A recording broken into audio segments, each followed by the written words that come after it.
Call the November meeting of the Augusta County School Board to order. And first on our agenda is the pledge of the flag. So Mr. Simmons, would you lead us?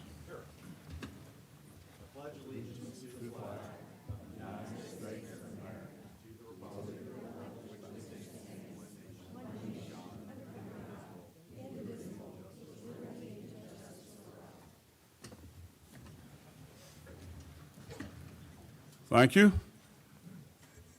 It's really nice to have a full house. We should have charged admission, you know. We'd have done all right tonight, but we want to welcome you. We're glad to see you here. We've got some folks to recognize tonight, and we're real excited about doing that. And it's always a pleasure when we get to recognize students and staff and individuals in our system. Before we get started, we have two members of our board that have requested to participate by telephone tonight. So what we will need to do as a board before we move forward is we will need to approve these members' participation. And what that will amount to is we will need to know where they are and their reason for not being here tonight. So I think they're both on the line. Yes, sir. And we'll start with Mr. Schwartzel. Can you hear me, Mr. Schwartzel? Yes, sir, Mr. Maybe he's not there. Mr. Swartz, are you there?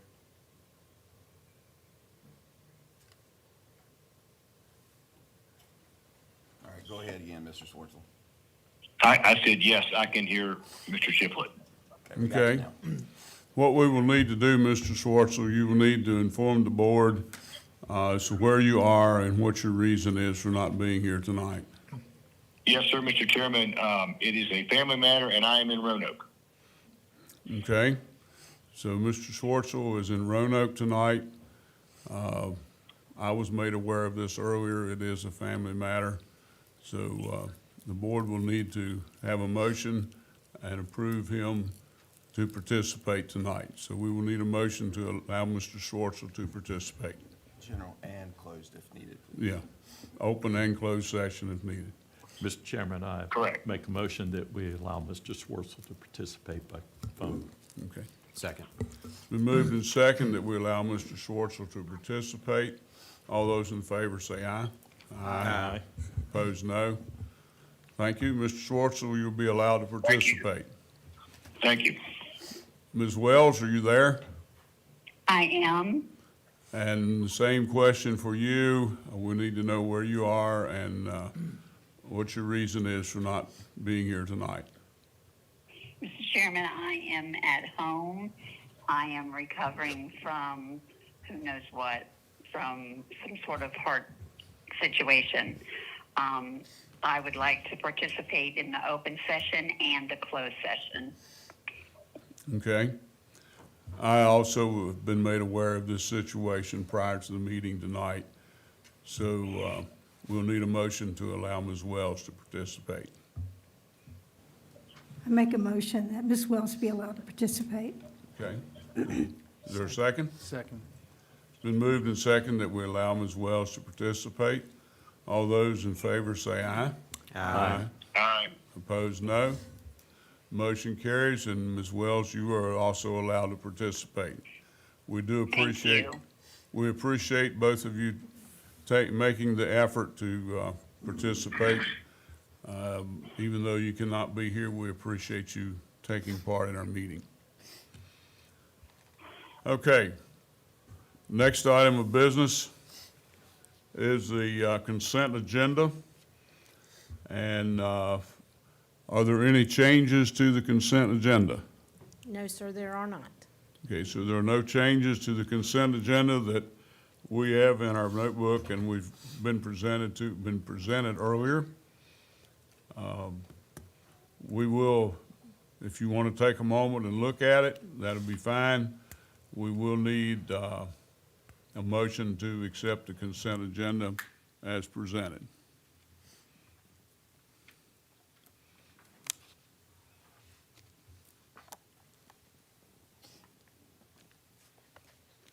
I make a motion that we accept the consent agenda as presented.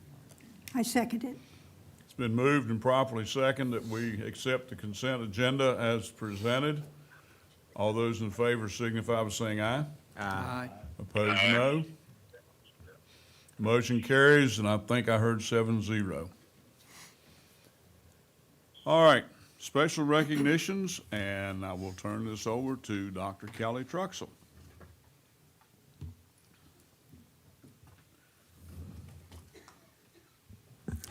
Thank you, Mr. Chairman. In 2019, Congress started a new award to honor and promote classified school employees who provide exemplary service to students. The Recognizing Inspirational School Employees, or RISE Award, is overseen by the U.S. Department of Education and seeks to highlight the stories of incredible school employees across our nation to inspire excellence and encourage hope. This fall, the Virginia Department of Education invited all school divisions to nominate an individual for this prestigious award. They will then select 2 individuals who will advance in consideration for the national award. Tonight, I am joined by those administrators from schools who submitted nominations based on the criteria of outstanding work performance, school and community involvement, strong leadership, and personal commitment to students. At this time, I'm going to ask the administrators to come forward and introduce their nominee. First, from Castle Elementary, we'll have Taylor Mosey, followed by Kyle Harris from Clymore, Sarah King from Craigsville Elementary, Sarah Davis from North River, Bob Lunger from Buffalo Gap Middle, and representing Stewart Middle School, Wendy Hull.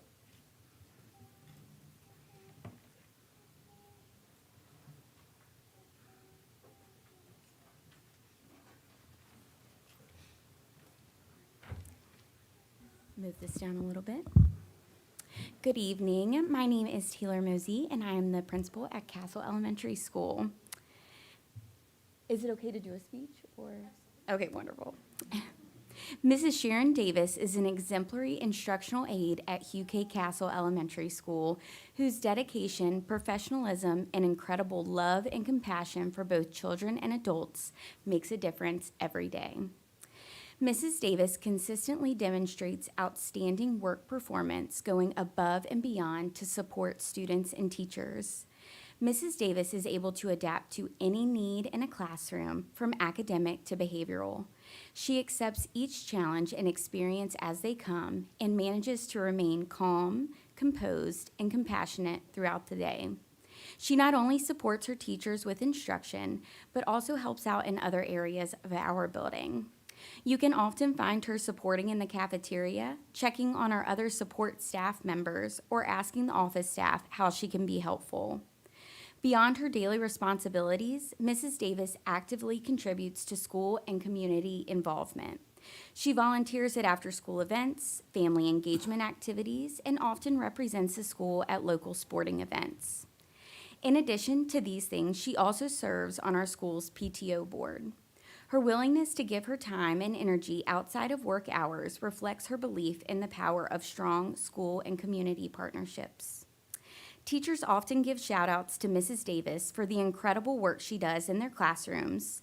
Other instructional support staff praise the mentorship and support they give her, and parents often note the difference she makes in their children's lives. I also like to fondly call her the mayor of Castle, as she provides so much help to me as well. Mrs. Davis is well known, respected, and loved by our entire Castle community. It was my absolute pleasure to recommend her for the RISE Award.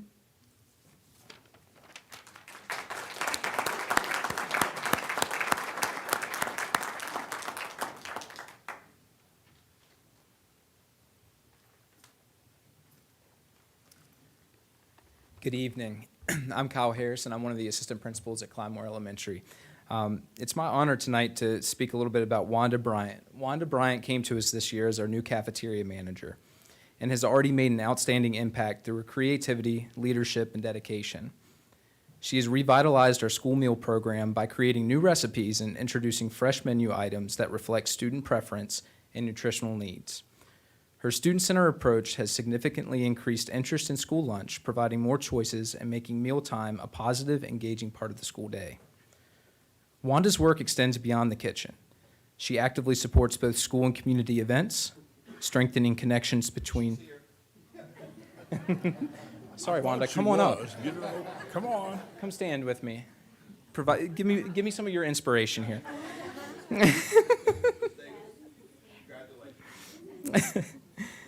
Her leadership style is collaborative, firm, and fair, earning admiration and support from her colleagues, administrators, and community members alike. There was even a Facebook post circulating with parents who were praising the new menu items and positive impact that Wanda has had on their students already.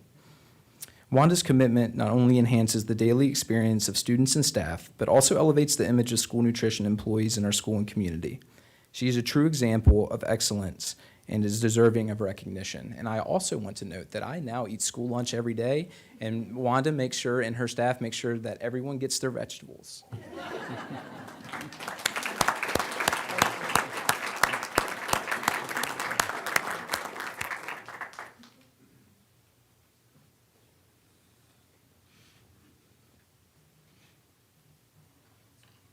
Hello, I am Sarah King. I'm the principal at Craigsville Elementary, and it is my pleasure to introduce to you all Miss Jeanette Matheny. She is our clinic aide at Craigsville.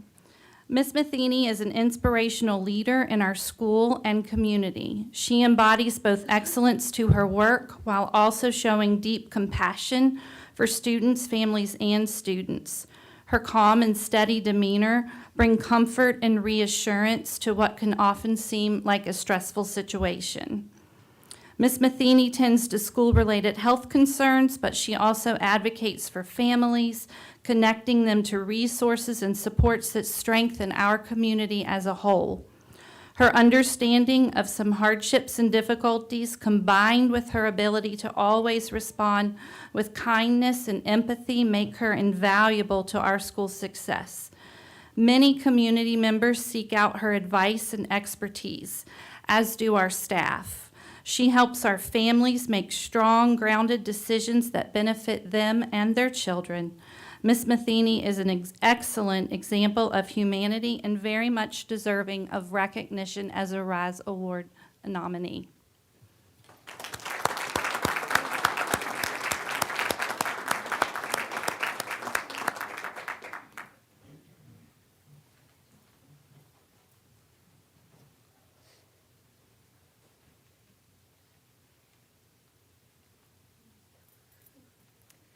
Good evening. I'm Sarah Davis, and I'm blessed to serve as the principal at North River Elementary School.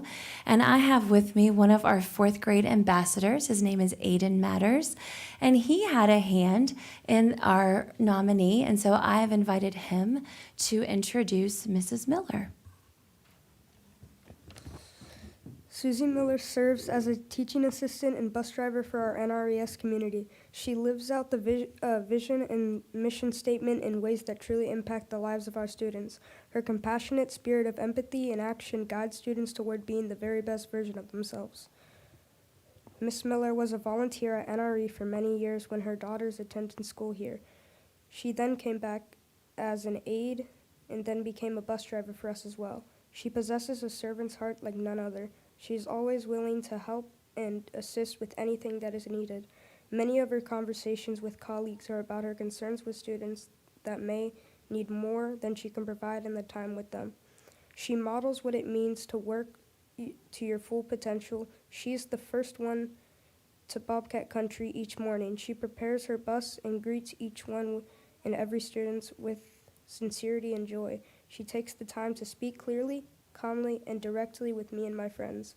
What I like best about Miss Miller is her kindness. She is playful, but also makes sure I get my work done. Well done. Let me give Ms. Miller a wave.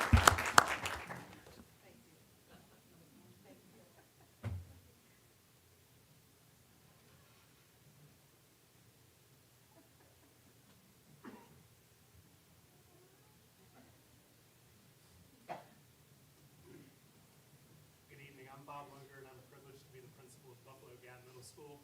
and I am extra privileged to nominate Stasha Dawn Woods as our RISE nominee. Stasha serves as our cafeteria manager.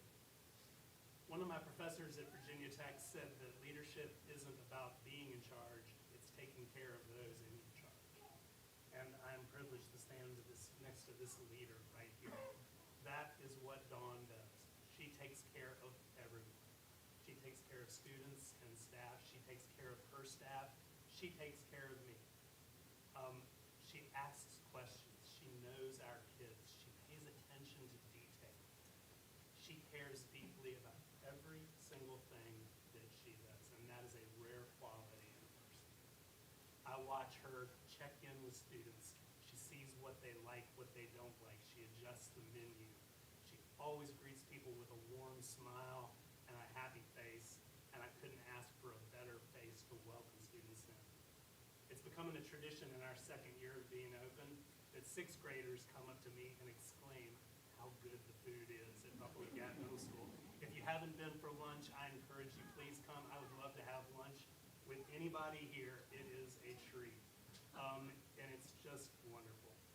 She makes sure that our students, and I mean our students because she takes ownership of that too, leave with full stomachs and full hearts. If they say that love is sometimes the secret ingredient in a recipe, it's no secret with Dawn. Everybody can tell that love is in everything she does, and we are blessed that Dawn makes us all nice and strong at Buffalo Gap.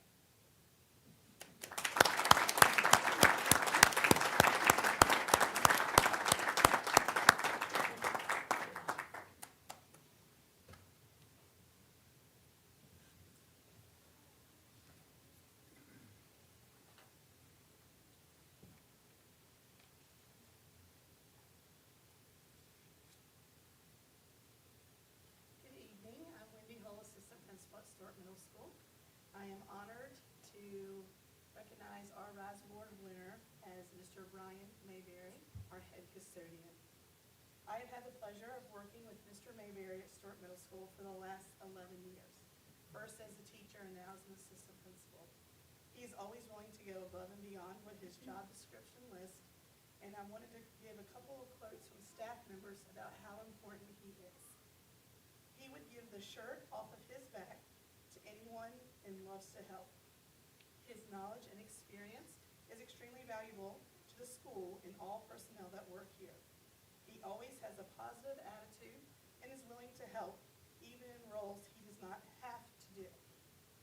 Mr. Mayberry is always willing to go above and beyond, and he greets you with a smile. He does what needs to be done to keep our school clean, and we would be lost without him. His work goes far beyond keeping our building clean and safe. He sets a standard of professionalism, kindness, and service that inspires our entire school community. His commitment to maintaining a welcoming environment helps create a space where students can learn, grow, and feel proud of their school. His leadership shows not only in his work ethic, but in the way he models respect, responsibility, and teamwork. What doesn't Mr. Mayberry do? I think he's an absolute rock star in this building. He's on a different level.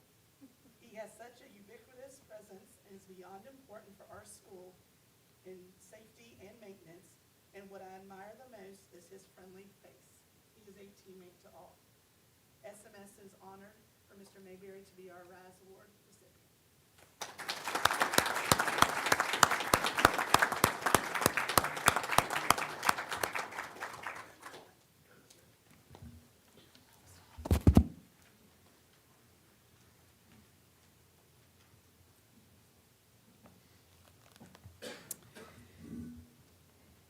Although she could not be here this evening, we would like to recognize Ms. Sherry Armstrong, who is the RISE Award nominee from Riverheads High School.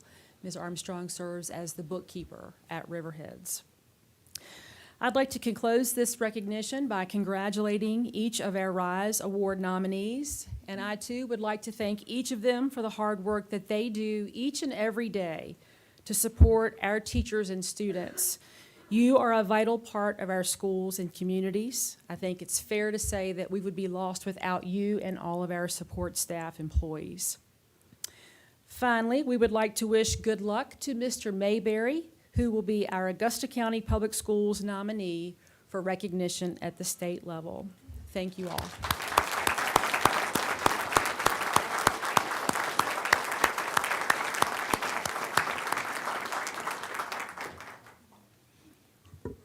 I would ask Mr. Mayberry to speak, but he's kind of a shy guy. So anyway, congratulations to all of you all, plus all of our support staff. It takes everybody to make our school system work. And a lot of these folks do a lot of work behind the scenes. As we saw in the beginning, they're not the ones that want to seek the spotlight. But I'll tell you what, they are very, very valuable to the operation of our schools. So thank you all very much. We appreciate it. Mr. Mayberry, good luck.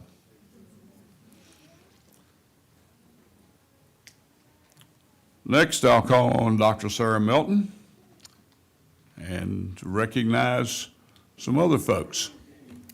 If I could have all of our poster contest winners come up front and stand beside me right here next to the podium. I'm going to invite all of our winners.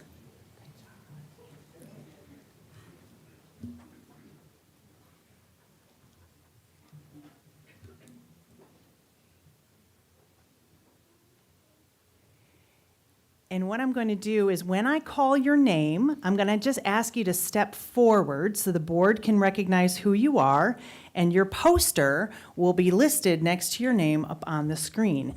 So we hosted a poster contest for our attendance efforts this year, and Every Day Counts.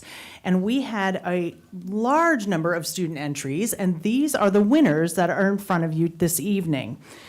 So our first winner to be recognized, and Dr. Bond has something that he'll give you when you step forward as well. Our first winner, and you can come up and say who you are and where you go to school, is Lirelai Delahunty. She could come forward. I'm Lirelai Delahunty, and I go to Clymore Elementary.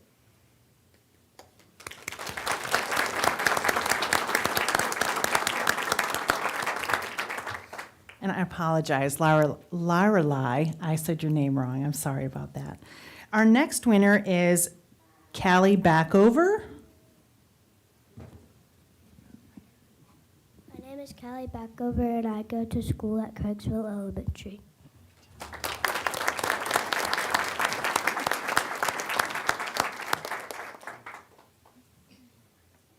And our next winner is Arian Van Fossen. I'm Arian Van Fossen, and I go to North River Elementary.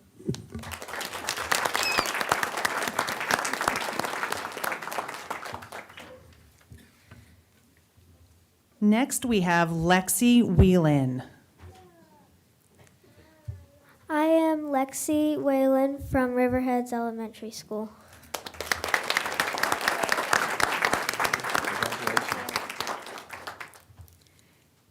Next, we have Layla Phillips. My name is Layla Phillips, and I go to Sturge Draft Elementary School.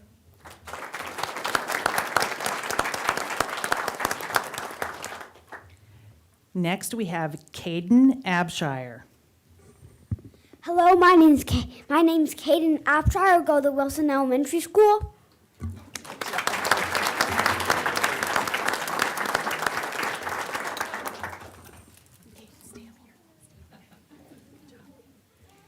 Next, we have Stormy Dunn. I'm Stormy Dunn, and I go to school at Stewart Middle School.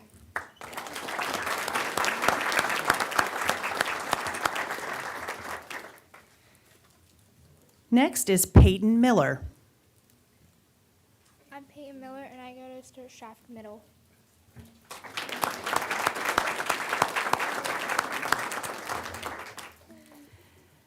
Next up, we have Bailey Erickson. I'm Bailey Erickson. I'm a senior at Fort Defiance High School.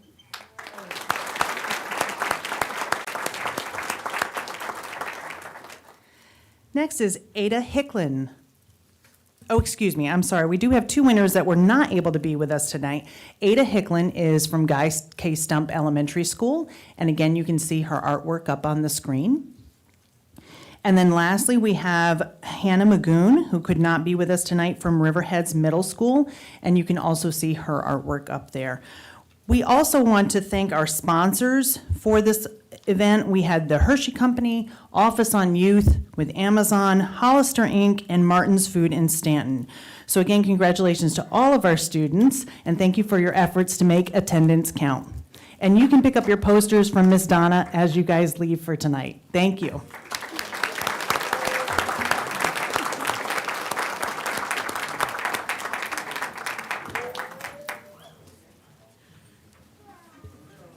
Congratulations to all of our poster winners. We certainly have some talented young people.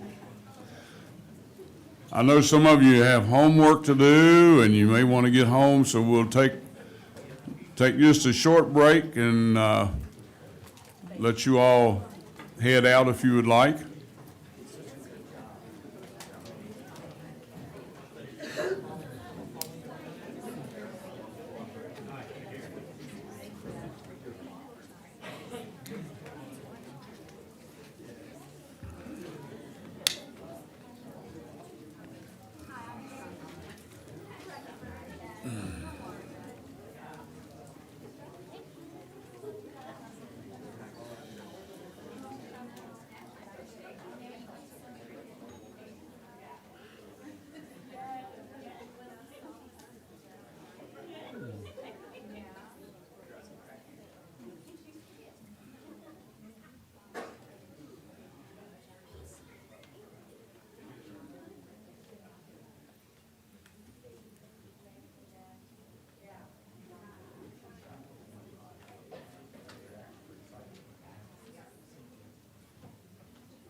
Okay, next on our agenda is delegations. And I think we have some folks that signed up, am I correct? Yes, sir. We have 5 signed up. We'll start with the first 3, Elizabeth Streckheis, Mason Streckheis, and Matt Streckheis.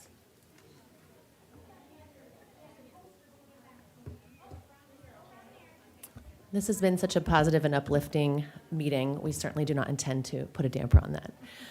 Good evening, Dr. Bond, Dr. Troxel, and members of the board. My name is Elizabeth Streckheis, and my husband Matt and I are parents of 3 Stanton City Schools students in elementary, middle, and high school. While we are Stanton residents, we are speaking tonight at this meeting because we understand that Stanton, Augusta, and Waynesboro must align their calendars due to our shared governor's school.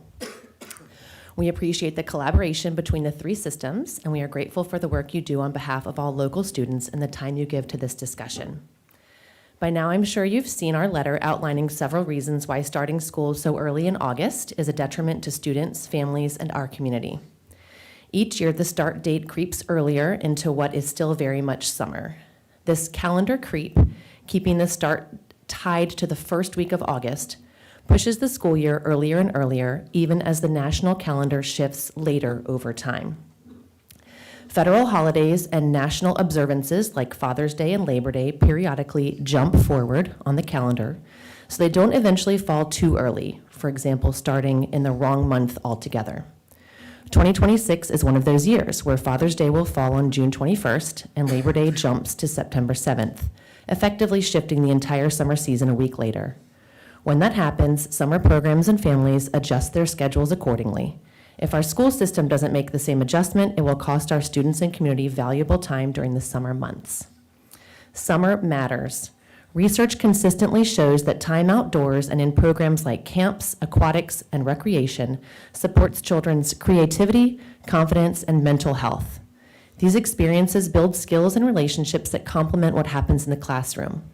When school starts in early August, we're cutting that short, right when the season is at its peak. This also affects our community. Many local programs, from Parks and Rec to the YMCA to local camps, rely on high school students as counselors, lifeguards, staff members, and instructors. When those students have to leave early for school, programs lose staff and children lose opportunities. Local livelihoods of those running the programs are impacted as well. We understand that one reason for the early start is to hold exams before winter break, but many excellent school systems, including our neighboring districts that begin mid to late August, still take exams in January and do so successfully. If students truly forget material after 2 weeks away, the problem may not be the calendar, but how deeply they're being taught to understand it. We urge the board to reconsider, to bring our start date back toward mid or late August, ending the school year closer to or during June. Let's give our children back the time for unstructured play, outdoor growth, and community participation that makes summer such a vital part of learning and life. Thank you for listening and for your thoughtful attention to this issue.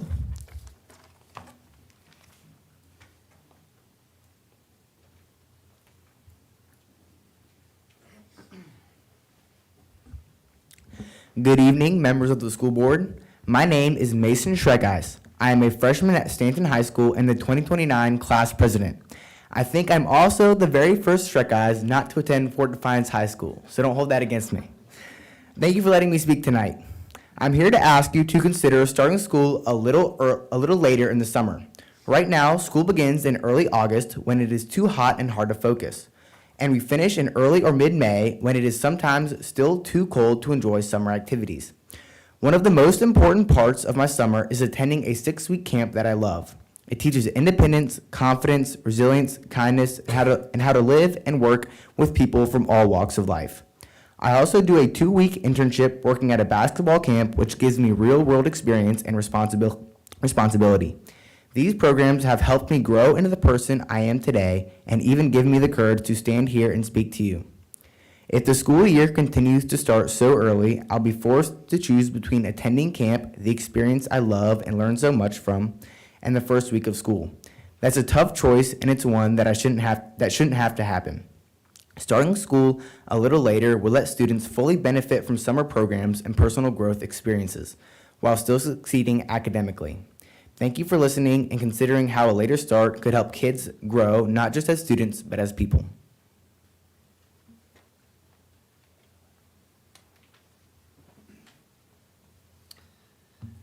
Good evening. I'm Matt Shrekeyes, the third and final Shrekeyes that will be speaking to you all tonight. Thank you for giving us a few minutes to share a perspective we care deeply about. Remember the good old days when school started after Labor Day and ended after Memorial Day? Of course, that was the law in Virginia. Technically, it still is, but a lot of school districts have found ways around it. Our district, though, seems determined to set a new record. August 6th, that's when we started this year. Every year, it seems to get earlier and earlier. To be honest, and I don't want to use this language in front of my kids, but I hate it. For context, Albemarle County, Charlottesville City started a week later and will still finish exams before the holidays. Rockbridge started August 12th and will also finish before the break. Harrisonburg and Rockingham County started over 2 weeks after us and hold exams after winter break with a short review period when students return. Page, Frederick, Clark, Warren, Shenandoah, and Bath counties all start mid to late August, and Howland County, God bless them, still begins after Labor Day. So yes, we're the outlier in the Shenandoah Valley. In fact, out of 134 school districts in Virginia, I could only find one other district, Orange County, that starts school as early as we do. It's been 10 years since our district moved the start date to before Labor Day. We have 10 years of data, which is a good sample size. Has it made a difference? Our SOL test scores aren't any better or worse than our neighboring schools. So if there's no clear benefit, what's the point? Otherwise, we're putting stress on families, businesses, and summer programs and shortening our kids' summers that are so important for their development. As my son mentioned earlier, summer programs are often where kids discover who they are and what they love. Those experiences matter just as much as anything learned in school. Starting a week or two later would make a big difference for many of us. Other school districts handle this just fine. Their students adjust, perform well, and move on without issue. Their students learn, grow, and thrive just like ours. The difference is their kids are able to enjoy a full summer while ours are stuck in the classroom. Great teaching, not an early calendar, drives achievement, and we have great teachers right here. So here's my ask. Before planning next year's calendar, would you consider asking families, teachers, and students what works best for them? Maybe conduct a poll. I'm confident most would welcome a later start. We know this particular board has the final say on the school calendar, and we hope you'll strongly consider this perspective. Consider starting school a week or even 2 weeks later, like everyone around us. Thank you again for your attention to this and your continued commitment to our students and our community. Next, we have Jeremy Nance and Mana Huffer.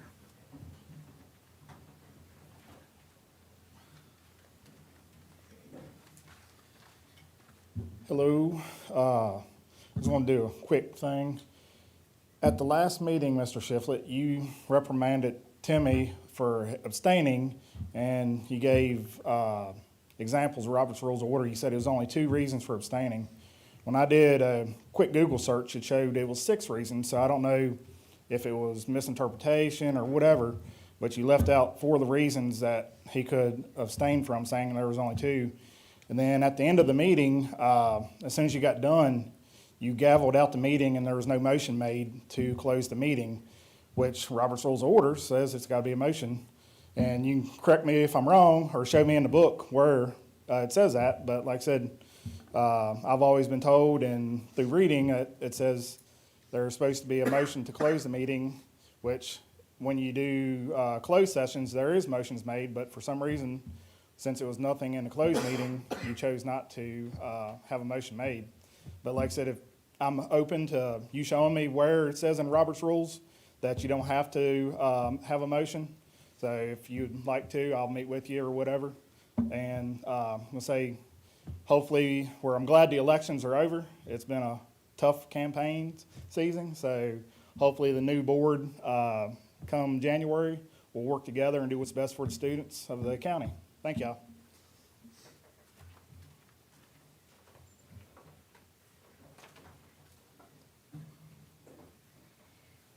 I'm Mana Huffer, and I'm with Pastors District. First of all, excuse my appearance. I've been with my daughter-in-law who just had a liver transplant, so the last month I've been with her, almost 24/7. I just want to say, Timmy, thank you. Thank you from the bottom of my heart for always being available, for being willing, for going above and beyond, for helping students, for helping parents, and if staff would have asked, you would have helped them. You would not, others would not dare go against the establishment, but you did. We thank you for being brave and bold and taking a stand when others would not. We've had our differences, but we've always come out of them. You and I still know of incidents that needs to be addressed by this board that has not been. Hopefully one day that will be addressed, because we do need to have a person removed from one of the high schools for incidents that involved multiple young ladies. But I just want to say you had the courage to go in and find out how the bathrooms were going to be when no one else would. You took a stand. You're loyalty. You're faithful. You want what is best for our students, and you listen. You will be sorely missed because you went above and beyond those that came before you in your particular pastor's district seat. And remember, I still have elect Timmy Simmons sign that I can put out at next election. Thanks, Timmy. Oh, and one other thing. At Riverheads High School, there is one path walkway that does not have a covering over it. The students leave the cafeteria, go to the middle school, then they come back. That walkway is not covered. If it rains, if there's ice, if there's snow, somebody can fall, and there will be, you're liable. So I just want to make you all aware of that, because I have walked that with the students, and it needs to be covered. the only walkway that's not covered. But it's a walkway that is the most used walkway to get the students from the middle school from the high school to the middle school up to the agricultural area. And any parent whose high school student goes to the agriculture area, they need to go and look at that because it is a liability waiting to happen. Thank you. Next, we have correspondence. Dr. Bond. Yes, sir. I actually have one correspondence this evening. We received a thank you card from the administration and staff at the River Ridge Learning Center. The card is expressing their gratitude to this board and to the Stanton, Augusta, Waynesboro communities for making this River Ridge Learning Center possible. And so they were thanking you for your leadership and your commitment. And also those of you that attended the ribbon cutting ceremony, they expressed their gratitude for you for being there. So we appreciate them recognizing you and recognizing that program. So that's all I have, sir. Okay. Next is the comprehensive plan, and Dr. Ball. Good evening. Dr. Melton and I are back this evening to request your approval of the proposed plan for our Augusta County Public Schools comprehensive plan. This is for the next 5 years. So if you'll remember last month, we had the public hearing, received input in that manner, as well as correspondence throughout about the last 6 weeks by email, input from teachers, staff, and the community. So we last month presented the format of the revision of this plan and are asking for your approval of it in its current format so that we can begin work for the next 5 years.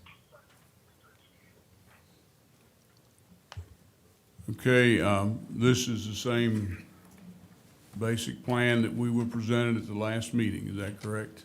We've made some revisions and clarifications, particularly based on feedback that we've received not only from board members, but as Dr. Ball said, the community members, making some more measurable steps, spelling out a lot of the acronyms, so it's a little bit more user-friendly. Really what we'd like the board to focus on is the content of the plan, and we know that there's a way for us to present this to the public once it's completed to be more user-friendly as a forward-facing document, but what we're focused on this evening is the content. So the main focal point is the top parts of each section are what we would like to achieve over the next 5 years. The next section where it says action steps are how we are going to do that. And then the bottom box is the evidence, and that this would be a living document, an ongoing document that would continue to evolve each year and directly tied into our personnel, our budget, our instructional processes, and our individual school goals.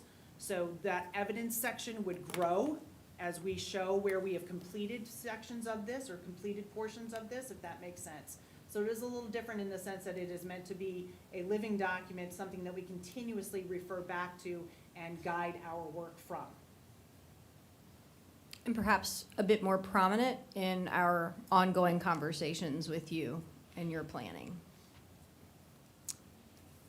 Mr. Chairman, I just wanted to tell them thank you. It was so much easier to read this time, and I didn't have to have a list of acronyms to look up. So, plus you've really smoothed out a lot of things, made it more logical, and it took a ton of work, I'm sure, but I really appreciate all your work. And I'm delighted to hear that you're thinking about how to make it more public-friendly, parent-friendly. That would be great if we could do that eventually. Our idea would that this would be more of our working document and then having a public-facing document that is much easier to navigate through. Sure. Well, your hard work has not gone unnoticed, so thank you. Any other questions or comments on the comprehensive plan? We will need a motion to approve a comprehensive plan. I make a motion that we approve the comprehensive plan that was presented. Okay, is there a second? I'll second that. It's been moved and properly second that we approve the comprehensive plan.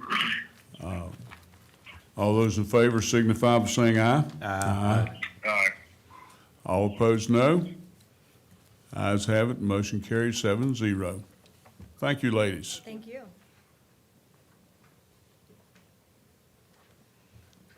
Okay, next on the agenda is school calendar, and Dr. Griffin requested that we have this on the agenda, so I will turn it over to her. Thank you.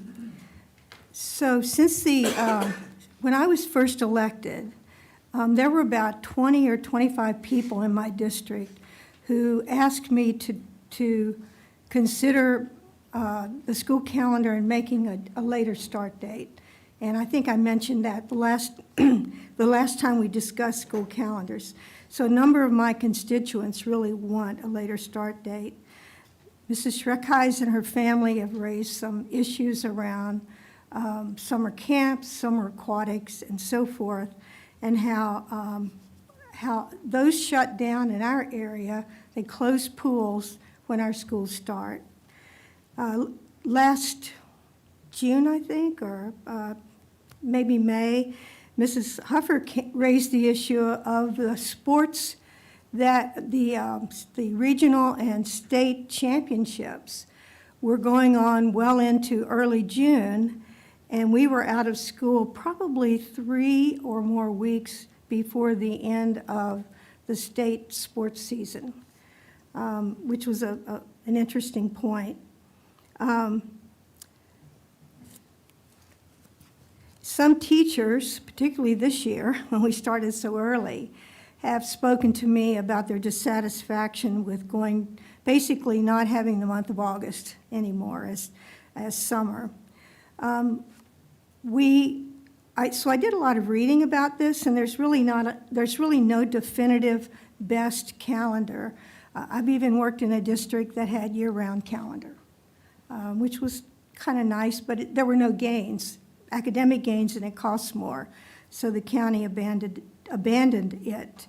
So there are many ways to think about calendars. This last week, an article came out saying if your district had trouble with attendance, then you could plan your calendar around improving attendance. For example, they said if you notice in your data that there's a certain point in the year where lots of families pull their children out for vacations, you could build in a 4-day weekend then and improve attendance. So you could build a calendar just around our attendance data if you wanted. So I don't believe there's one right way to do a calendar, but I do believe that the community, families, and teachers should have a say-so in how the calendar is developed. So I'd like to make a motion that we survey our parents, our teachers, and even community members to find out what is the best fit of a calendar for this area. So that's my motion to reconsider that. Okay, there's been a motion made. Is there a second? Second. Okay, it's been a motion made and second. I think I turned myself off. It's been a motion made and second that we do a survey. I assume you're wanting parents and, okay? Teachers, even the community to weigh in. What's the best fit for this community in Augusta County? And it could be, I don't believe there's one best way. So I think we really should particularly be supportive of what families really want and our teachers really want, because they're the most, we want to be supportive of family life, and we definitely want to be supportive of our teachers. Okay. Is there any discussion? I have a few comments that I would like to make. First of all, our calendar is not just our calendar. We have regional programs that we do with Stanton and Waynesboro. So, that would need to be taken into consideration. Problem I have with doing a survey is that we're only going to get a small percentage of people involved. And the only people we're going to get involved is those that have a complaint. a lot of times the people would think that it's fine are not going to participate. I have not had anyone contact me concerning the calendar, either good or bad. I'm afraid that a lot of times the people that are going to be voicing their opinion are only going to see their own personal involvement. They're not going to know the full scope of the decision. You got to remember, our kids still have the same number of days out that they have. It's just, they're shifted. The reason that the change was made was to get our first semester over before Christmas. Because if you come back to school and you've got exams and you've got SOLs, and you've got a time frame for SOLs, and you've got exams that you have to take. When these kids, when they're out for 2 weeks for Christmas, you come back, you got a review. Most of our students, when they go out for Christmas, they were like me, they forgot about school for 2 weeks. And, you know, I don't think that a lot of people would realize that. I think as a board, we have to be careful in making our decisions. We have to make decisions based on what is best for our students, what is best for our staff. We can't be guided by whoever makes the most noise. We've got to make the best decisions for our kids. So, any other discussion? Yeah, I would just say, there's no way to know who's going to participate in a survey. That's true. That's an assumption, and I don't think that's fair. I would say, too, that you're just gathering information to make the best decision. So we're just getting information from the board. It's not saying that's what the decision is going to be, but I think we're doing a disservice if you don't give people the opportunity to voice their opinion, and you don't give the board the ability to gather information and critically think about what they're looking at going forward. And that's a good point. I think also if we're going to do something like that, we need to notify Waynesboro and Stanton and let them do the same assessment, because this isn't a decision we make on our own.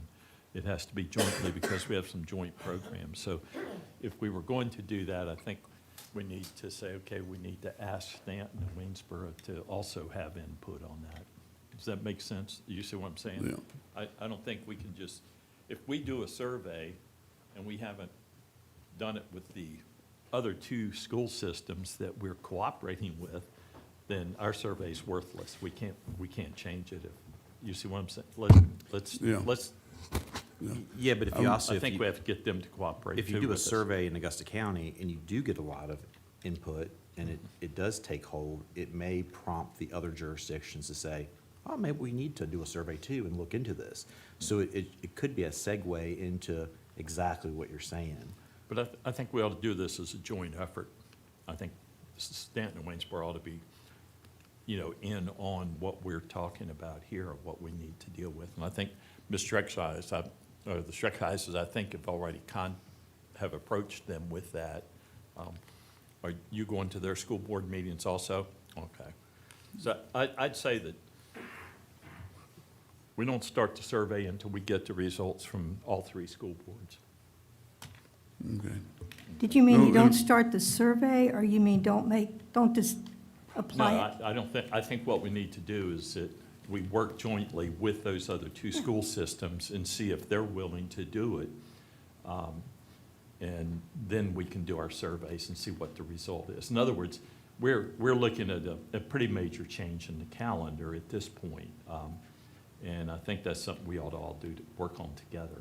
And so they need to be aware. Have you attended their meetings yet? They are next week. Next week, both of them? Okay, so. No, ideally, you know, I'd like to start after Labor Day and get out before Memorial Day, but, not much way we can get the instructional time in. Yeah. You know, and like Dr. Griffin said, there's no perfect calendar. Yeah. You know, we just gotta work it as best we can. My problem is if we make an agreement, or tonight approve doing the survey, and we got two school boards that are equal on the table with us, and maybe both of them say they're not going to, don't want to change it, then let's not, then we got to back up and say, are we going to put the time into making a survey just because, you know, we jumped the gun? I think we ought to all three work together on that, and before we make a decision here, say that it's a worthwhile project, because that means we're going to have staff taking time to create surveys and tabulate them. Dr. Bond, is there a workaround if the other two jurisdictions decide they don't want to participate in adjusting the dates? Is there any feasible workaround without them? I don't know there's this other workaround. We've always collaborated with the other two school divisions just because we have multiple regional programs. Our calendars are not exact as it is now. What we've agreed to do is pretty much have the same start date, the same end date, and big chunks of vacation we try to align, just because that makes sense. They may have a teacher work day different from us, so forth and so on. So they're not exactly the same now. You know, we typically start this process at your school board retreat. And Dr. Melton and her team will start gathering some data from the ACA, from teachers. We already started gathering some data from our principals who are gathering data from their teachers. And then she typically, in your school board retreat, is an item on the agenda where y'all have a pretty in-depth conversation about the calendar like you're having right now. I think if you want to do a survey, we can certainly do that, and I'm certainly willing to talk to the other two superintendents about maybe we have a collaborative survey between all three jurisdictions. I might suggest you wait until the first of the year to do that, and that would give me some time to talk to them and give them some time to talk to their respective boards. You typically don't approve your calendar until March or end of March. We like to get it out in March to give families plenty of time to make appropriate plans. So you would have some time if you want to postpone this conversation. Let us gather some data amongst ourselves a little bit, and then give me some time to talk with the other two superintendents and get their thoughts on things.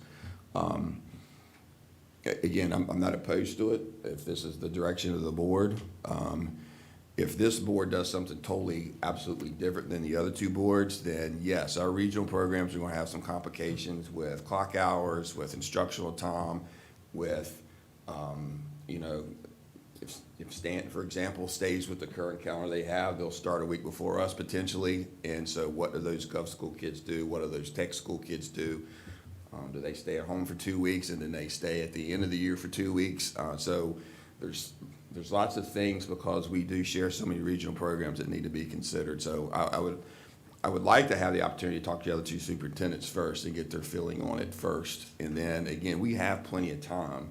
Come January, you'll have your day-long retreat. We'll have a lot more data for you. Matter of fact, Dr. Melton and I even talked today. She could probably have multiple proposals for you, draft proposals for you at that time that you can consider. And again, that would allow us to talk to my colleagues, allow Dr. Melton to talk to her respective colleagues in Stanton and Waynesboro. We can maybe give you a little bit more data and inform. If you decided to retreat, you want to do a survey, and the other school divisions are willing to do that as well in January, I think we can certainly put that out and get it back in plenty of time before you make an official ruling in March. That would be my suggestion. I don't know if that answers your question, Mr. Simmons. Yeah, it does. Thank you. Would that be workable? Mr. Chairman, this doesn't even have to happen next calendar year. It could happen the year after. But I think we owe it to families and teachers to find out what they're thinking. I certainly have heard from many, many people who are unhappy with the early start. Many of them are over in North River District. So I just want to know what families are thinking. Families may love this. I really don't know. Each community is unique. So families may just love this current calendar. I just really don't know, but I'd love to find out. So, It might depend on when you ask them. If you ask them in August, they're probably not gonna Well- like it. If you ask them in May, they might, so, that's true. you know. We have to start somewhere, and I know it's complicated, and I know we're locked into other districts and regional programs, but this will be my third time bringing this up. And I just think you have to start somewhere to find out what fits family life best, and what fits teachers' lives best. And there has to be a way to get good data, whether it's, I don't know, but there has to be a way. You can't just say, we can't do a survey because we don't know. People may just, only the angry people may do it. But there has to be a way in this day and age to get data from families. So would you like me to withdraw my motion until January? January feels late to make a decision like this. But maybe I'm wrong. Maybe January isn't too late. Well, normally we start work on, well, they start work on the calendar before then, but normally they, I know. you know, Well, I mean, the other option you have, if you wait till the December meeting, that would give me from now in December to have conversations with the two superintendents of the two cities to get their feeling on it. And then that would give them opportunity to talk to their respective boards as well. Obviously, the Shrekos family is going to talk to them next week, so they're going to know this is on the forefront. And I'll talk to them tomorrow, actually. Okay. I'll give them a call tomorrow. All right. Then And I'll withdraw my motion then. okay. Okay, if there are no objections, Dr. Griffin's motion will be withdrawn. And we will check into it and see where it goes. Okay, staff reports. Dr. Bond. Mr. Chairman, members of the board, first we have dates of interest, real quick. We do have a called meeting for Valley Career and Technical Center next week on the 12th at 11 o'clock. Also that evening is a wonderful evening. The Dahlgren Education Awards will be, have their celebration. I think on your sheet it says to be determined. That is actually, I've got clarification, that is going to be 6:30 to 8 o'clock at the American Hotel in Stanton. So they'll be recognizing the Dahlgren Award winners this year. And that's, if you haven't been to that event, it's a fantastic event, so I encourage you to come if you can. On November 13th, we are actually hosting the Valley Alliance for Education meeting. That's at 7 a.m., and it will be at the center.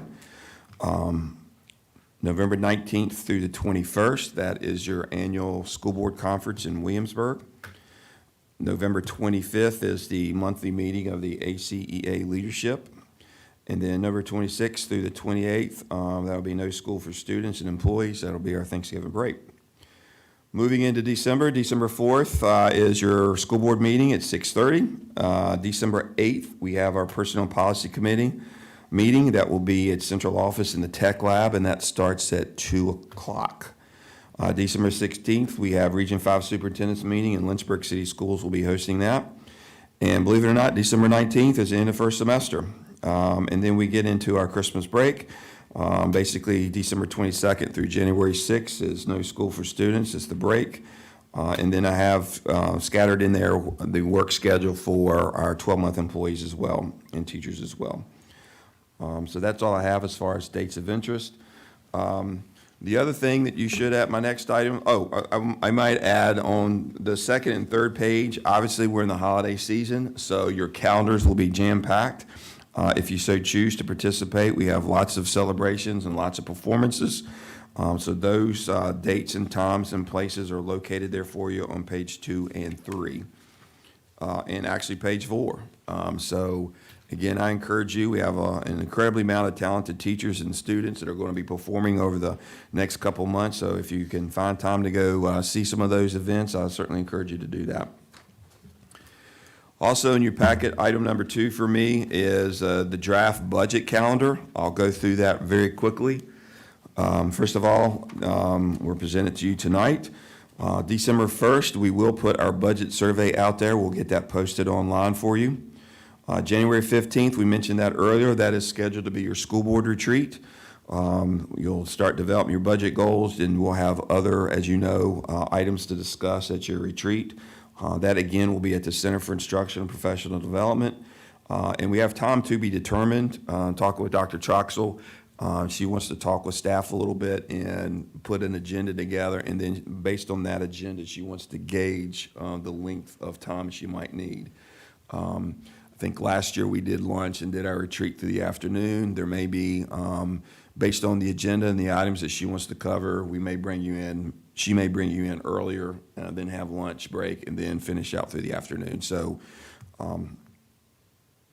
we'll get more information to you as that agenda develops. February 5th, that will be your first public hearing on the budget. Typically, that is the first Thursday of the month, so that's your regular school board meeting. So it'll just be part of that agenda. You'll open up the meeting with a public hearing on the budget, and then you'll just roll right into your regular meeting on February the 5th. February 19th, that's the third Thursday of the month. That is your first real look at your budget.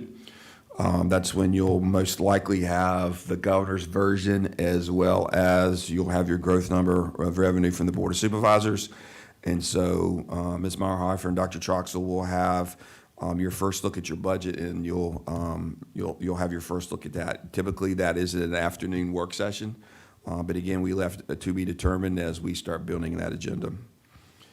March 5th is the first Thursday of the month. You'll have your second budget work session.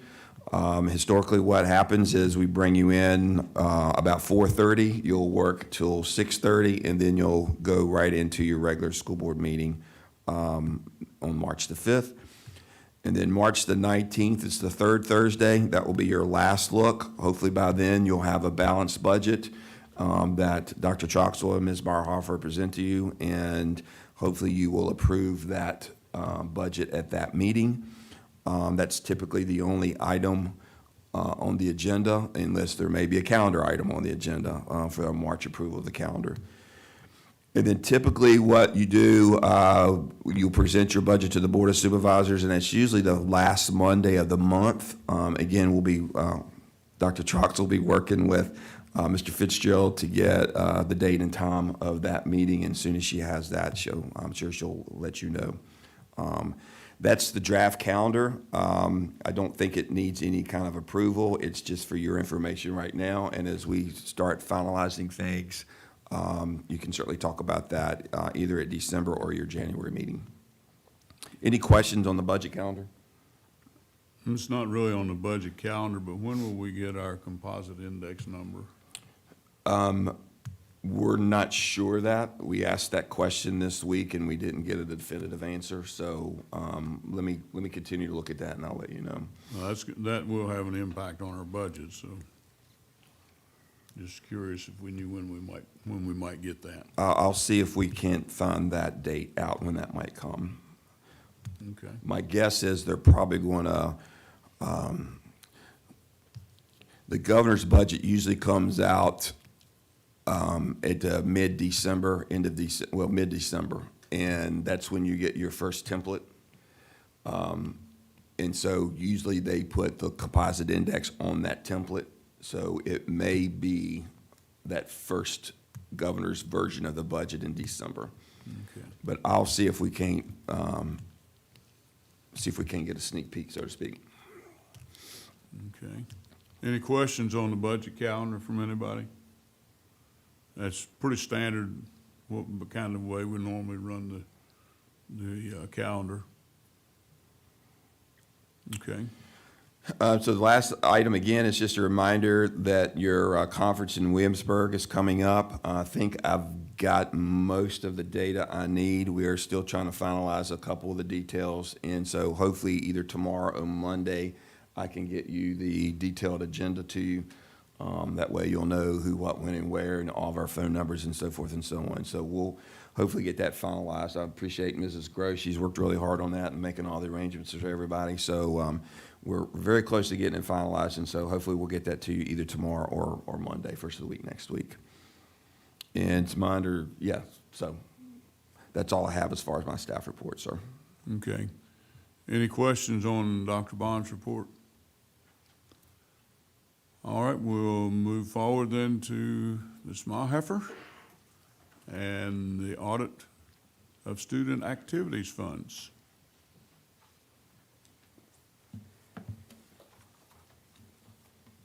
Good evening. Tonight, I'd like to present to you the findings from the school year 24-25 student activity funds and the financial statements that go along with those. The audit was performed by PB Mayers. The audit services are contracted and procured with the County of Augusta. It's included in our overall audit contract that we participate with them in. In your agenda packet, you received multiple items that were related to this. Those items included, you got a letter from me that kind of explained what the audit was, some of the findings that were in the audit, and our response, our specific responses to that. You also have a copy of this presentation, and then you have two bound notebooks. There's one that is a smaller notebook, and this is more of your management report that came directly from PB Mayers that kind of goes over what their responsibilities are, what our responsibilities are as management, and then any of those comments or suggestions that they had in regards to our financial statements.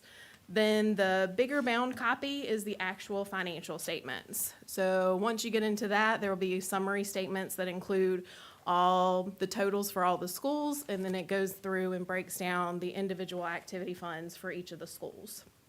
So as you have time to review those, if you come across any additional questions later after this date, feel free to reach out and we can discuss those.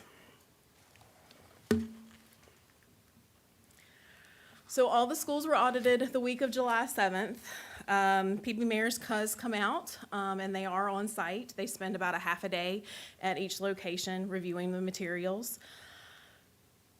The schools' accounts are maintained on a cash basis. This means that there are no accruals at the end of the year. Everything's based on the cash that's sitting in the bank account and on the books at that time. All the deposits that are held by the schools are insured by FDIC and collateralized in accordance with the Virginia Security for Public Deposits Act.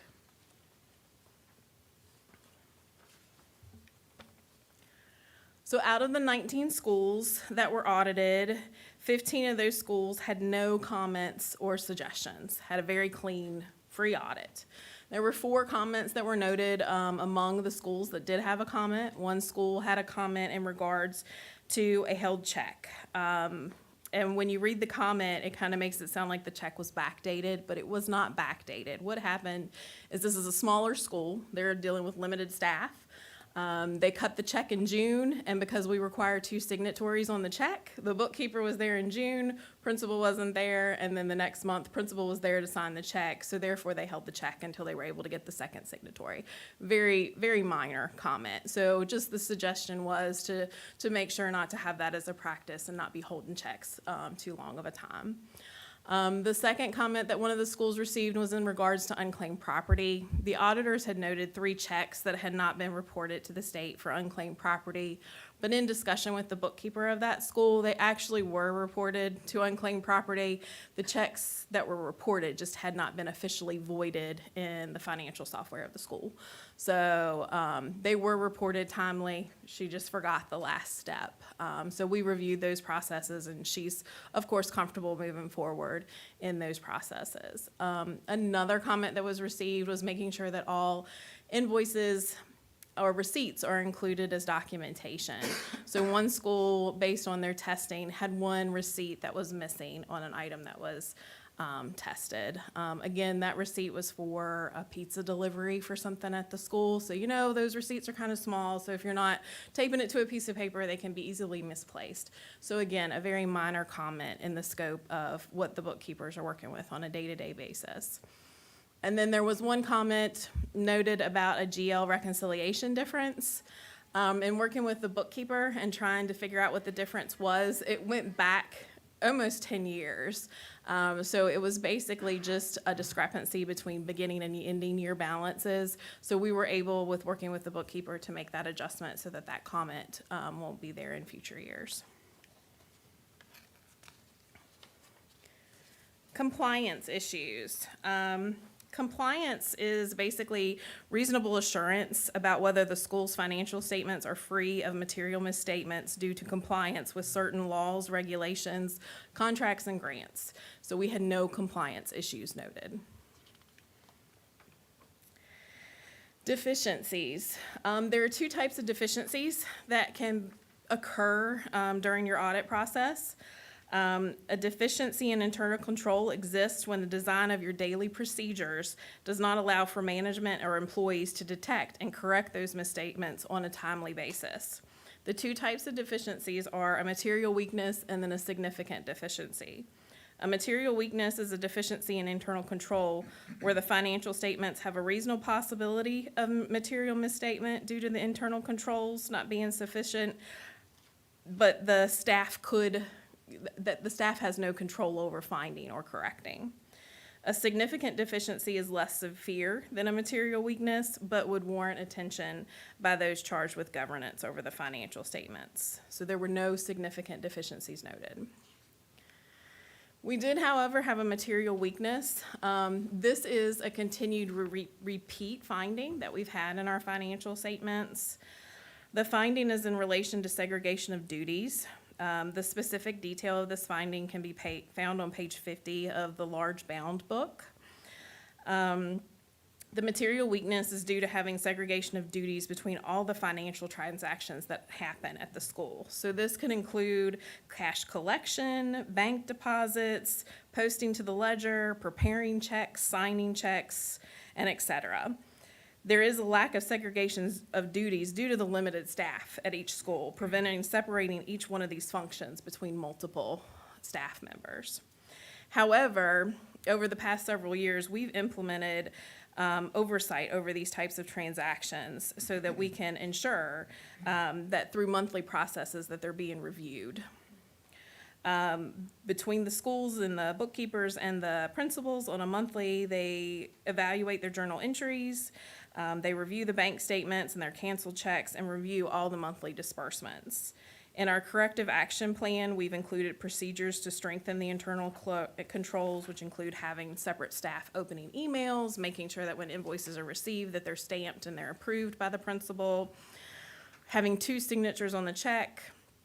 The bookkeeper and the principal monthly review the bank reconciliation and all the financial statements. And then as the last step of that, the bank reconciliation and the financial statements are sent to myself for review each month as well. Our bookkeepers continue to have a very high level of integrity when it comes to their financial accuracy and compliance. They continue to demonstrate a very high level of oversight to ensure the accuracy in their financial information. So to kind of frame these findings in the volume of financial transactions that the student activity funds have, for 2025, the total receipts totaled over 4.4 million. The total disbursement among all the student activity funds was over 4.2 million, and the total transactions that ran through the student activity funds were approximately 13,000. So in the volume of the transactions that run through the schools, 4 small comments or suggestions is a very small amount. So we continue to do a high level of work in our schools. So to summarize, PB Mayors had very positive things to say about the audit process. Again, 15 schools had no findings, comments, or suggestions. PB Mayors noted that the bookkeepers in the schools were very well prepared, and overall the audit process went very smoothly. Again, there was no compliance issues, no significant deficiencies, or any misstatements that were revealed in the financial records. We continue to have the repeat finding for segregation of duties, but I think we've implemented good internal controls to kind of segregate that. Again, I want to applaud our schools and their bookkeepers and their diligent efforts to maintain accountability and financial excellence within the schools. We consider the bookkeepers an extension of the finance office, and they work hard to not only maintain their student activity funds, but also keep school board allocated funds on track within their schools. This year presented itself with many challenges for the bookkeepers and our staff. We implemented a new financial software for the school board, so I want to personally thank and express my appreciation to each of the bookkeepers for what they do and being patient during that process and their continued excellence in their day-to-day activities. Mr. Chairman, if I could, I would like to extend my thank you as well. Well, first of all, to Ms. Meyerhofer and her team here in central office. They do a remarkable job, and they work so closely with our bookkeepers. But I continue to be amazed over the years that I've been superintendent that the amount of transactions this year, over 13,000 and over $8.6 million that have gone through our activity funds, and yet we continue to get remarkable audits. And it's just amazing, and it's a testament to the hard work and the attention to detail that our bookkeepers and our principals and Ms. Meyerhofer and her team have. And it's greatly, greatly appreciated. So I just want to give a big shout out and a thank you to all of our bookkeepers and our principals and Ms. Meyerhofer and her team. So thank you, guys. Job well done. Thank you. Absolutely, and it makes our job on the school board a whole lot easier, and we certainly do appreciate your efforts and your staff, as well as all the hardworking bookkeepers that we have out in all of our schools. It's remarkable, you know, when you look at everything that they have to deal with, and when only thing you have to worry about is the loss of a receipt from a pizza delivery, you know. Gosh, I lose more than that in my business, so, you know, it's remarkable what you all are able to do, and it is greatly appreciated, and hopefully you will take that message back to your staff and to the bookkeepers, and, you know, we really do appreciate all of your all's efforts. Thank you very much. I will. Okay, thank you very much. Any other questions?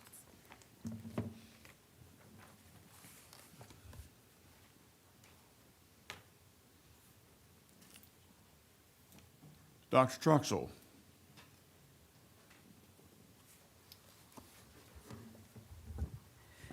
Mr. Chairman, I am back to review with you this month's personnel action, which is in your blue folders.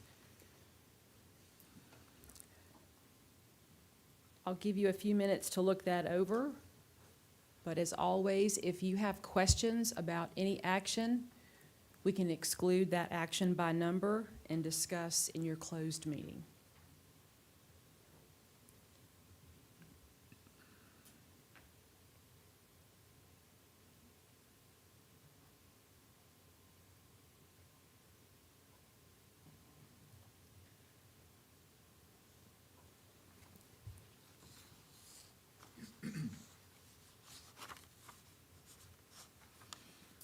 As always, we will need a motion to approve personnel action, or if you want one removed, we could do that and take care of that in closed session, but we will need a motion to approve personnel action. I make a motion, we approve personal action as presented.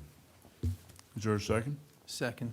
It's been moved and seconded that we approve personnel action as presented. All those in favor signify by saying aye. Aye. Opposed, no. Did I hear an aye from the phone? Mr. Swartz? Yes. Yes. Okay. Ms. Wells? Yes. Thank you. Okay. Vote is 7-0 to approve personnel action. Thank you. Thank you. Dr. Melton.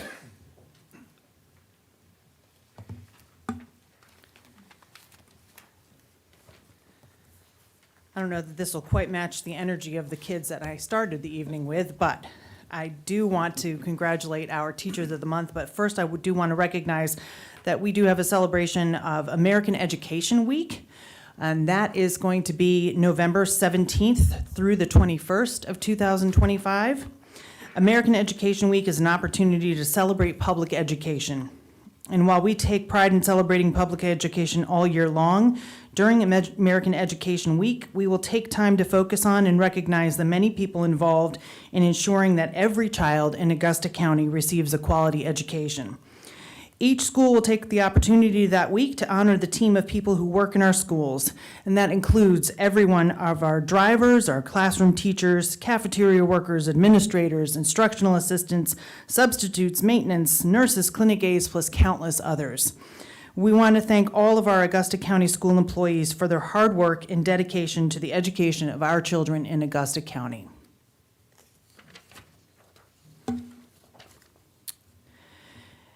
And now we get the privilege of talking about 3 of those teachers specifically. Our first teacher of the month for elementary is Ms. Janie Elmore. She's a 3rd grade teacher at Clymore Elementary, and we want to recognize her for exemplifying excellence and fostering a classroom culture grounded in respect, reflection, and purposeful learning, where students are empowered to think critically, persevere through challenges, and continually grow. Janie's classroom environment nurtures learning and encourages students to take academic risks with confidence. Mistake-making is viewed as a natural and essential part of learning, and the strong relationships cultivated with students foster mutual respect, trust, and a genuine enthusiasm for learning. Instruction is intentionally designed to build upon prior knowledge with consistent use of representations, academic language, and strategies that reinforce deep understanding. This thoughtful approach not only deepens student learning, but also enables learners to apply their knowledge and make meaningful connections across content areas. We thank Ms. Elmore for her efforts and congratulate her as our elementary teacher of the month. Our middle school teacher of the month is Mr. John Sellers. John has been a technology education teacher at Wilson Middle School since the 2021-2022 school year. Prior to that year, he was a science teacher at Beverly Manor Middle School. John brought with him his tremendous experience as a science teacher and threw himself into tech ed instruction. Not only has he worked well with his students and colleagues to grow the technology instructional program, but he has also fully embraced his role as a TSA advisor. John has consistently brought students to the region, state, and national TSA events and has had students who regularly win awards at each level. We recognized a few of his students actually earlier in this school year when we had our state and national award winners. Mr. Sellers is a great collaborative team player and has helped his colleagues across the division as they take on the challenges of tech ed and TSA. In any assignment, whether for his classroom or at the division level, John provides his full support and gives his all to what he is working on. Mr. Sellers has been a great addition to the tech ed program and is worthy of this recognition. We thank him for all he does to promote technology education and the TSA student organization. And finally, this month's high school teacher of the month is Mr. Andrew Fauber. Mr. Fauber is the band director at Stuarts Draft High School. Under Mr. Fauber's exceptional direction, the Stuarts Draft High School band program has flourished, showcasing excellence across every ensemble. This year, the Draft Express Marching Band claimed its 2nd consecutive Single-A state championship, a testament to his leadership, vision, and the dedication of his students. Mr. Fauber's ensembles have consistently produced outstanding performances in marching, jazz, and concert ensembles, as well as Winter Guard, which received the bronze medal last year at the AIA Championships. His commitment to musical excellence has elevated the Stuarts Draft program to state and national recognition with an impact that extends well beyond the borders of Augusta County. Mr. Fauber's influence is also evident in the achievements of his individual students who regularly excel at county and district events and have even earned placement in the All Virginia and concert bands. His passion, high expectations, and unwavering belief in his students have built a culture of pride and excellence that continues to make the entire draft community proud.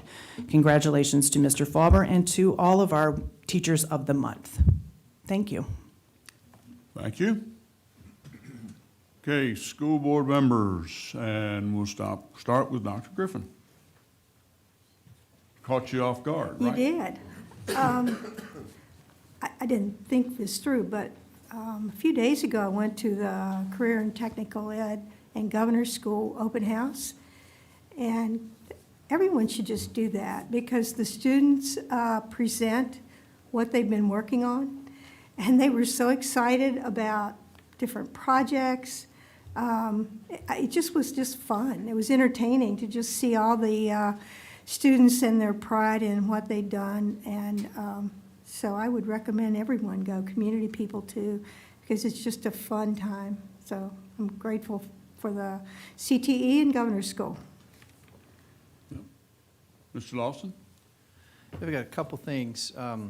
One is I was honored to attend the River Ridge Learning Center ribbon cutting and to take a tour of it and look forward to our meeting when we get to begin that. And just to serve there is going to be awesome. And so they've got a good vision, and they did a great job with that facility putting it together. And I wanted to thank Dr. Ball for her work in that, making that happen, and also Dr. Barber from Waynesboro put a lot of effort into that. And I also got a chance to spend some time with the middle school football and enjoyed, took in a game at draft, and they look pretty good this year as well. We talked about varsity last time. But anyway, but it was good, and I got a chance to talk to the athletic director there, and he said things were running pretty good for the new program. And then this morning I attended the Veterans Day program at Stump Elementary, which I do every year, and they did a fantastic job honoring our veterans with a breakfast and a presentation. So it was a lot of fun. And then last thing, yesterday I attended a funeral for Philip Coltrane, and he was, I knew him personally from the time that my kids were in school. I knew him as a teacher and also as a principal of Stewart Draft Elementary. And in that service, his cousin stood up and spoke about going back and looking at the commencement address he did 2 years ago. So I did that today, and it was very well done, and it really kind of encapsulated him in that talk. And my personal experience with him as principal was every day dropping my daughter off and picking her up. Pretty much every morning he was out front, and it was nice to know he was there. And so I would just say this on a personal note, that the world will be a lot better place with more people like him in it. And so that's all I have today. Mr. Ward? I have two things. One, I attended the Boo Bash at Riverheads Elementary School just a few weeks ago. That was their version of a trunk or treat mixed with all kinds of activities. And total count was somewhere around 700 people came through there that night. It was a pretty big event and well done, and the community received it well.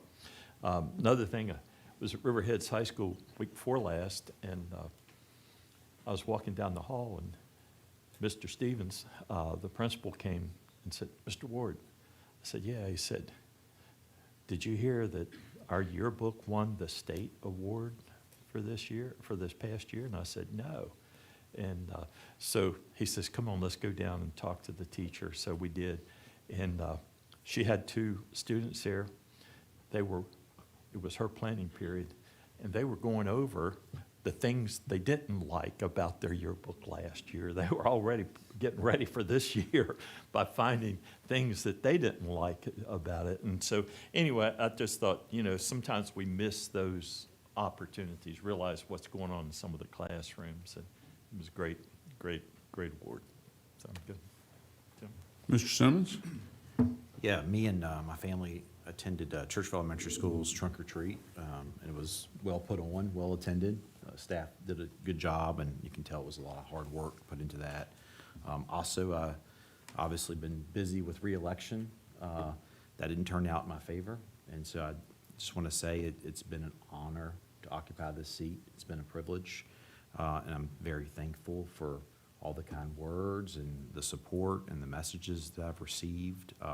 It's very humbling, and it's something you just don't forget. And I absolutely wish Dr. Ochiltree the best in taking this seat. It is a big responsibility, and it truly is an honor to represent individuals, and it's something that's rare for people to do. And so I'm just thankful, and I'm blessed, and I'll be praying for each one of you. I know At times, some things have been contentious, and, but we always worked it out. We always pushed forward, and we still shook hands and let it kind of roll off our backs. And I'm thankful for that. It says a lot about each of your character. And so it's been a very humbling journey, and I just appreciate everything. Thank you. Okay, well, Mr. Simmons, on behalf of the school board, thank you for your service. We appreciate your efforts that you've put into it. You know, we, like you said, we may not have always agreed, but we worked things out. So we appreciate your efforts and your service on the school board. Couple of things. You want to do these two? Yeah, okay, I'll get them before I do mine. All right, Mr. Swarcell. I do not have anything, Mr. Chairman. Okay, Ms. Wells? I don't have anything. I'm not going to say goodbye until next month. Okay. I've got a couple of things. I'd like to echo what Mr. Lawson said about Riverview. I think that's going to be a great program over there. We had the opportunity to tour the facility and meet a lot of the folks that are involved in it, and you know, I think it's going to be a real asset, you know, for all of us involved. And it is a regional program, and you know, we have some kids that really need some help, and I think we're going to be able to provide some of that for them. Got to go over to one of the volleyball matches at Fort. Tell you what, those girls are pretty good. Very well coached, very disciplined. I don't know a lot about volleyball, except I couldn't do what they did, that's for sure. They have had a really good year, and hopefully things keep progressing for them. Attended a football game over at Fort. We had a beautiful night for football. The problem was we had to play Wilson, and daggone it, Wilson's pretty good. I'll have to admit that they're a good team, and you know, I got to meet our coach. That was after the volleyball game. Got to meet Coach Yo. I mean, a real outstanding individual. Very impressed with him as an individual and what he's trying to do with the program, and look forward to hopefully keeping him around for a few years. Attended the Valley Career and Technical Center board meeting, or trustees meeting that we had, I don't know, a couple or 3 weeks ago, and we've got another one next week, so we'll be involved with that. We had a large number of our students attend the National FFA Convention in Indianapolis. I do not at this point have results of all of them. I did talk with the ag teachers at Fort, and they had a very good week out there.